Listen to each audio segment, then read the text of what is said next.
E se eu te perguntar algo que a maioria dos cristãos nunca parou para refletir o que realmente aconteceu entre a morte de Jesus na cruz e o momento em que ele ressuscitou 3 dias depois?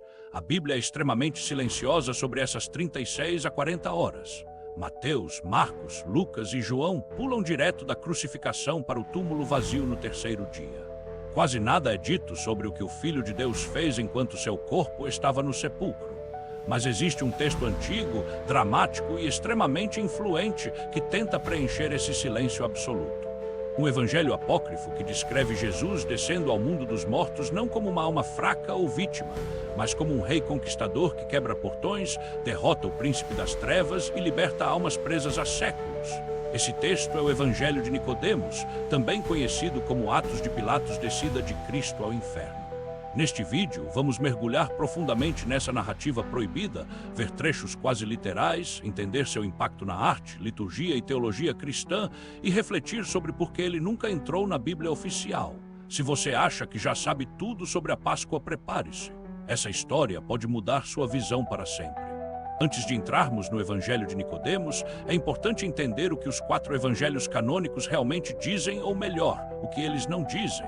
Após a morte de Jesus por volta das 15h de sexta-feira, o corpo é retirado da cruz, envolvido em lençóis com especiarias por José de Arimateia e Nicodemos e colocado em um túmulo novo.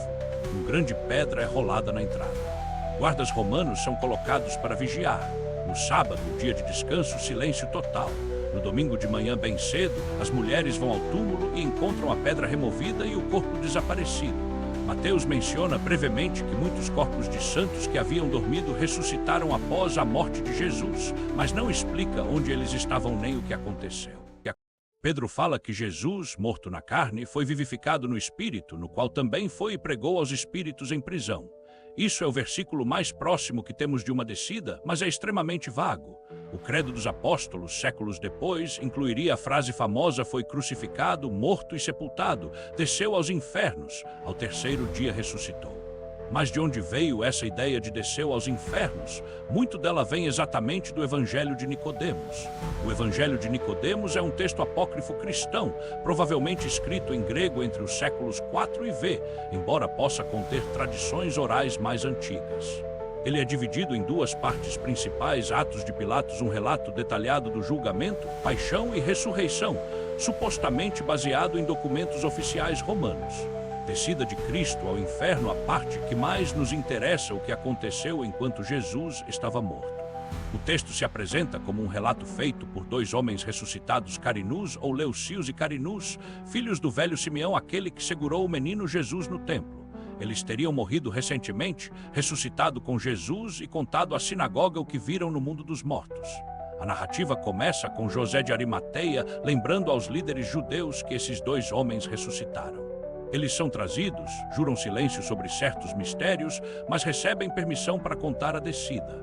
E então, sob o peso do juramento, suas vozes tremem ao recordar o instante em que as sombras se agitaram e o silêncio do abismo foi rompido por um sinal inesperado, anunciando algo jamais visto.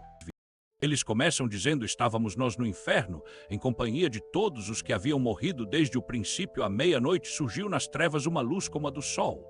Agora vem o coração do texto, uma das cenas mais dramáticas de toda a literatura cristã antiga. No inferno Hades, Sheol, as almas dos justos desde Adão estão presas. De repente, uma luz brilhante invade a escuridão. Os patriarcas e profetas se alegram. Adão reconhece a luz como esperança de salvação. Isaías lembra sua profecia sobre o povo que andava em trevas ver uma grande luz. João Batista exclama: eu o batizei no Jordão e dei testemunho dele. Simeão confirma: eu o segurei nos braços no templo. Enquanto isso, Satanás, chamado de príncipe da morte, conversa com o próprio inferno personificado como uma entidade. Satanás diz: prepara-te para receber Jesus, que se glorifica de ser filho de Deus. Ele é apenas um homem. O inferno responde com medo: se ele livrou Lázaro com uma palavra, como poderemos prendê-lo? Se ele entrou aqui, não restará nenhum morto. Então ouve-se uma voz poderosa ecoando: levantai-vos, ó portas eternas, e o Rei da Glória entrará. Os demônios perguntam aterrorizados: quem é esse Rei da Glória? A resposta vem como trovão: o Senhor forte e poderoso, o Senhor poderoso na batalha. Os portões de bronze se despedaçam, as correntes caem. A luz invade tudo. Jesus entra glorioso, manso, mas autoritário. Ele toma Adão pela mão direita e diz: paz seja contigo, Adão, meu filho, eu sou o teu Criador. Em seguida, ele liberta Adão, Eva, Abraão, Isaías, Davi, João Batista e todos os justos. Ele faz o sinal da cruz sobre eles. Satanás é amarrado e entregue ao inferno para ser guardado até o dia do juízo. Jesus leva os santos para o paraíso, onde já estão Enoque e Elias.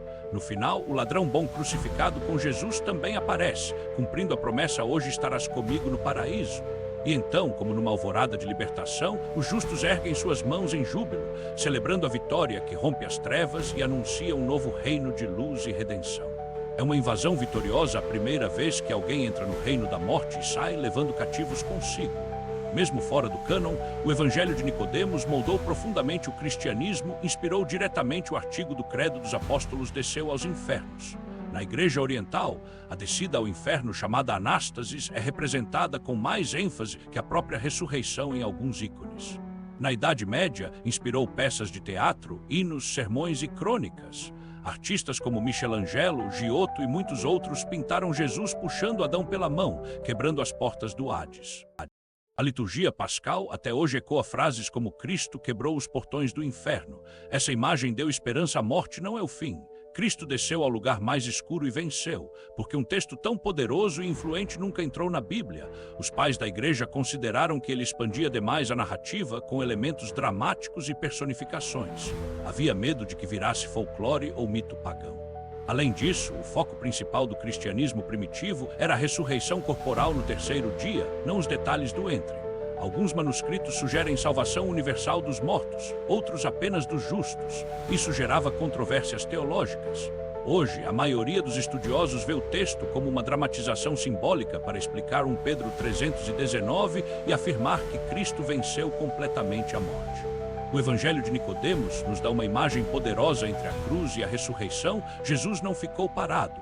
Ele desceu ao coração da escuridão e a conquistou.